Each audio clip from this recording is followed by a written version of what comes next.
नमस्कार, बहुत स्वागत है आपका न्यूज़ 18 के डिजिटल प्लेटफॉर्म पर। मैं हूं प्रशांत कटारे और बात प्रधानमंत्री नरेंद्र मोदी के इजरायल दौरे की, जिसका इजरायली प्रधानमंत्री बेंजामिन नेतन्याहू भी बेसब्री से कर रहे हैं इंतजार। आखिर क्यों है मोदी का इजरायल दौरा बेहद खास, इसके बड़े कारण बताते हैं आपको। दरअसल इजरायल और फिलिस्तीन के बीच जारी भीषण संघर्ष और वर्षों से चले आ रहे युद्ध के बीच प्रधानमंत्री नरेंद्र मोदी का 25-26 फरवरी को इजरायल दौरा वैश्विक कूटनीति के केंद्र में है। इजरायली प्रधानमंत्री बेंजामिन नेतन्याहू के लिए यह दौरा केवल एक औपचारिक प्रोटोकॉल नहीं, बल्कि अपने सबसे भरोसेमंद ग्लोबल पार्टनर से मिलने का बेसब्री भरा इंतजार है। नेतन्याहू ने खुद माना है कि उनके और मोदी के बीच एक अनूठा निजी तालमेल है, जो दुनिया के कम ही नेताओं में दिखता है। ऐसे समय में जब इजरायल अंतर्राष्ट्रीय दबाव और आंतरिक विरोध का सामना कर रहा है, भारत जैसे ग्लोबल पावर का साथ मिलना नेतन्याहू के लिए रणनीतिक संजीवनी जैसा हो सकता है। इधर युद्ध के चलते इजरायल इस समय अंतर्राष्ट्रीय मंचों पर काफी दबाव और अकेलेपन का सामना कर रहा है। कई यूरोपीय देशों और वैश्विक संगठनों के रुख के बीच दुनिया के सबसे बड़े लोकतंत्र के नेता का इजरायल आना नेतन्याहू के लिए एक बड़ी कूटनीतिक जीत है।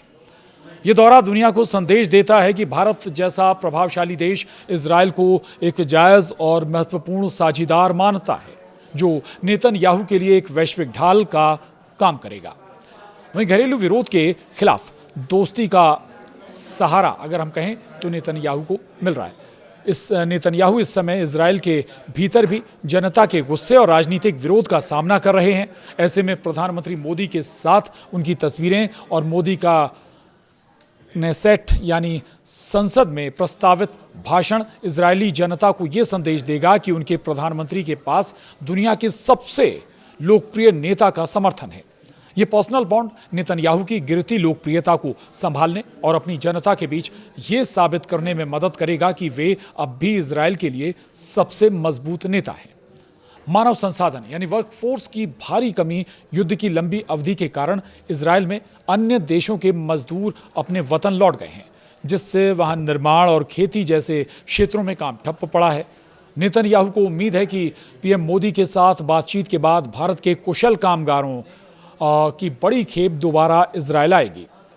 अभी भी वहां बड़ी संख्या में भारतीय काम कर रहे हैं और इजरायल इस वर्कफोर्स को और बढ़ाकर अपनी अर्थव्यवस्था को पटरी पर लाना चाहता है। वहीं हेक्सागन गठबंधन और क्षेत्रीय संतुलन भी महत्वपूर्ण है। नेतन्याहू मध्य पूर्व में हेक्सागन ऑफ अलायंस 6 देशों का गठबंधन बनाने की योजना पर काम कर रहे हैं। इसमें भारत की भूमिका सबसे अहम है।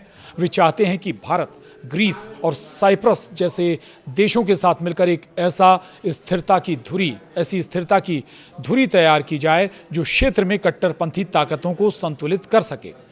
मोदी का ये दौरा इस नए रणनीतिक ढांचे को हकीकत में बदलने के लिए बहुत ज़रूरी है।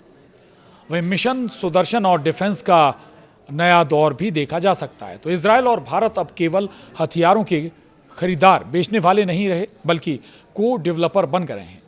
नेतन्याहू को इंतजार है कि मिशन सुदर्शन के तहत भारत और इजरायल मिलकर अगली पीढ़ी के एयर डिफेंस सिस्टम और लेजर हथियारों पर काम शुरू करें।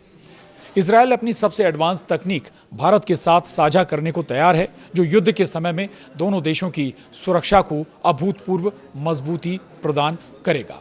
तो प्रधानमंत्री नरेंद्र मोदी का इजरायल दौरा वाकई बेहद खास होने वाला है। इंतजार खुद बेंजामिन नेतन्याहू को है और इससे जो संबंध है न केवल दोनों देशों के बीच, बल्कि हम ये कहें कि बेंजामिन नेतन्याहू और प्रधानमंत्री नरेंद्र मोदी भी अच्छे तरीके से कनेक्ट करते हैं। इसका फायदा दोनों देशों को मिल सकता है। बहरहाल आज के इस वीडियो में इतना ही। नमस्कार।